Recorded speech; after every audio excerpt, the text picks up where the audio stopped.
Hi, everybody. Welcome to our podcast, The Evolution of Play on Intergenerational Experiences with Childhood Play.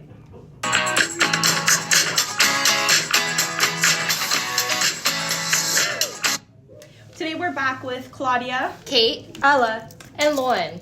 In this episode, we interviewed people from older generations to learn about what play looked like when they were children. We asked them questions about things like where they played, what toys they had, how much freedom they had, and how plays changed over time. And we're going to reflect on what we learned and how it connects to our future as early childhood educators, as well as add a few clips from our interview with our grandparents. One theme we noticed across all of our interviews was how outdoor play and independence were a part of childhood in the past. And we also noticed that technology and structured activities have really changed the way children play today. For my interview, I spoke with my grandmother, Catherine. We talked about her childhood memories of play and how they compare to today. What are some of her earliest memories of playing as a child? Catherine used to play with playing cards a lot, and she made art. She was pretty introverted and liked to play by herself. She lived in a very small apartment, so she usually played in the living room on the floor. And the living room on the floor is interesting. What kind of toys did she have? Catherine said she didn't have the same kinds of toys that kids have now. She remembers getting a metal dollhouse one Christmas, but mostly she liked to make things. Did technology play a role in her childhood play at all? Did technology play a role in your childhood play? Not really. We didn't have it. No. We got a television in 1955, so I was one, and I've been sitting on front of a screen ever since. But no, not really. Do you think children today have more or fewer opportunities to play? Catherine believes children have fewer. Kids today are overscheduled and oversupervised. Did she have any advice for parents or educators? Let's see what she has to say. Yeah, I'd say stop focusing on the money, the job, slotting your children into an education, into activity. Stop doing that. Yeah. Because play is part of development. All animals play. After talking with Catherine, I realized how much independence and creativity were part of her childhood play. That's interesting because independence actually came up in my interview too. I interviewed my grandma, who is 77 and also grew up in Lebanon.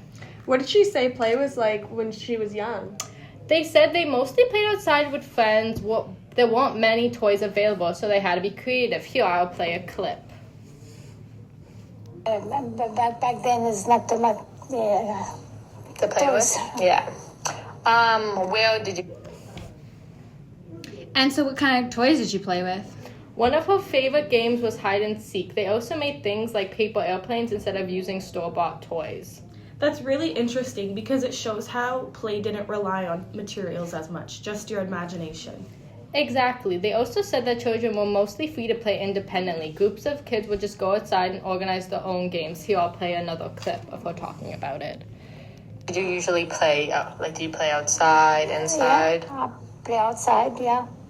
The front of the church. The front of the church? The big church was a big church when I was growing up. Yeah. And you guys played with your friends there? Oh, play with my friends. So. That's very different from today. Were a lot of the activities structured? Yes, and they also said that while children today may have more toys and games, they had more freedom and imagination when they were growing up. That seems like a theme that we're seeing with all of our interviews. For my interview, I spoke with my grandpa, who's also 77 years old, and he grew up in Ottawa. What kinds of things did they do for fun? They lived close to a park when they were young, so they spent a lot of their time playing sports like baseball, football with friends. In the winter, they would go skating. So a lot of outdoor play again. Yes, definitely. Later on, they moved to an area with woods nearby, and they spent time exploring the bush with their friends. That sounds like they had a lot of freedom. It really was. They said most of their play was unsupervised, and kids created their own games. Did your grandpa talk about toys at all? Yeah, he had some toys like pistols, a BB gun, and a Lionel train set, but they also made their own toys like homemade kites. That shows how much how important imagination play was. Exactly. They also mentioned that children today spend more time on tablets and technology, while their generation spent more time just playing outside with their friends. Did they ever run into any problems playing with no supervision? They did, but it seems Like they were always able to work it out on their own, which my grandpa believes helped them develop. Here's a clip from our interview of him talking about it. Yeah. Well, I know. Yeah. Do you think that play helped you learn or develop when you were a child? Help me? Yeah. Yeah, and learn. Because we didn't play by ourselves. We played in a group. You had to get along. We used to fight. Oh, yeah, I could imagine. 10 siblings, too. Yeah. Well, not even so much my family, but my friends and that, yeah. There was always a little conflict there, but we got over it. Yeah, we made our tree forts and stuff like that. Remember doing that with the guys? Had a couple of those. Yeah, and then somebody come and wreck yours, you go wreck theirs. Yeah, forgot about that. That's what I'd forgotten about. That's interesting. For my interview, I spoke with my grandmother, who is 81, and she grew up in North Gore on a farm. What was play like on the farm? She said most of her play happened outside. She didn't have many toys, so she used the environment around her. What kind of things did she do? She spent a lot of time in the barn with the animals, working, as well as playing with the farm dog. She even made a harness from bale wire for the dog to pull her around on a sled. Here's what she said about it. The dog? Yeah. That's usually what I played with. When he was in the wintertime, I braided, or you braid hair. Yeah. Well, I had baler twine, the rope that they tied the bales with. Yeah. We always had a lot of that left over in the barn or the granary or whatever. So I braided him a harness, the dog, and I hooked it to a sleigh. And I used to take him. He used to go out the laneway with me, and back in again. In fact, a vet that was there for the cattle, who lived in Richmond, he videoed me. I never did see it, but he told me at one point that he had the video of me with the dog on the sleigh. That's cool. That's such a creative example of play that she had. Yeah, she also played board games like Crook's Nook, I can't really pronounce that one, and Snakes and Ladders. She enjoyed sports like baseball and skiing. That's actually where she met her best friend, who's still her best friend today. Oh, that's so sweet. Did she talk about technology at all? Yes, she did. She said technology almost played no role at all in her childhood because her family didn't have a television for many years, and every Sunday they would head to her friends up the road and watch the television on Sundays, and that was an exciting day for her because they didn't get a television until she was in college. That's a huge contrast to today. Definitely. She believes the biggest difference today is how much children spend on their screens instead of playing outside. She thinks children would benefit from playing outside, as that's where they can learn more about what to do with real-life examples. I agree with that. I believe after hearing everyone's interview, one thing that really stood out was how much independence children had during play in the past. Yes, children often created their own games and solved problems on their own. Another theme was how much outdoor play was a part of their childhood. And many of our grandparents talked about how technology has changed the way for children to play today. As future early childhood educators, these interviews remind us that play doesn't need expensive toys or technology. Simple materials, imagination, and social interactions can support child's development drastically. It also reminded us how important it is to provide opportunities for outdoor play and open-ended exploration. These experiences also helped us understand how play supports children's social skills, creativity, and problem-solving abilities.